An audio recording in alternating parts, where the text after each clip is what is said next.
আমরা মাটিতে মিশে যাব, তারপরেও কি আমাদেরকে চিন্তা করা হবে? আমাদেরকে আবার উঠানো হবে? এটা তো বুদ্ধির, এটা চিন্তার বাইরের কথা, এটা তো মানতে পারি না। আসলে কাফেরদের এই বক্তব্য অনুযায়ী পরকালের জীবন বুদ্ধি বহির্ভূত নয়। ওরা যে বলে যে এটা আমাদের বুদ্ধিতে কুলায় না, আসলে তারা বুদ্ধি খাটায় নাই।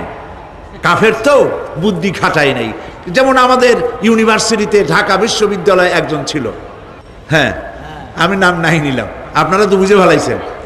সে কয় যে পরকাল বিশ্বাস করি না, বিয়ে টিয়া মানি না, মরা এটা হইতে পারে কিন্তু মরার পরে আরেকটা জীবন হবে, ওইখানে হিসাব হবে, বিচার হবে, এই সমস্ত মানি না। এর থেকে আমারে তোমরা, আমি মরার পর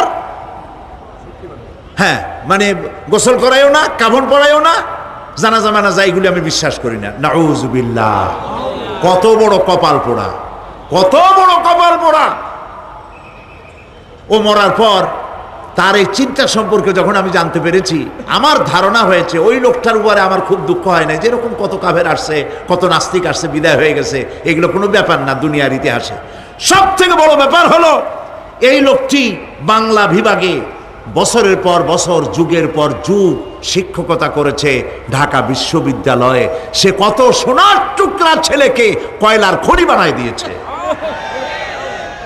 এই জন্য বিশ্ববিদ্যালয়ে যারা চাকরি করে সরকারের দেখা উচিত কাদেরকে চাকরি, সেখানে শিক্ষকতা করার জন্য কাদেরকে নিয়োগ করা হচ্ছে, তারা নামাজি কিনা, তারা পরিষ্কার কিনা, তারা জেনাকার কিনা, তারা মদ খায় কিনা, তারা শয়তানি করে কিনা, দেখে শুনে ভালো মানুষ দেওয়া উচিত।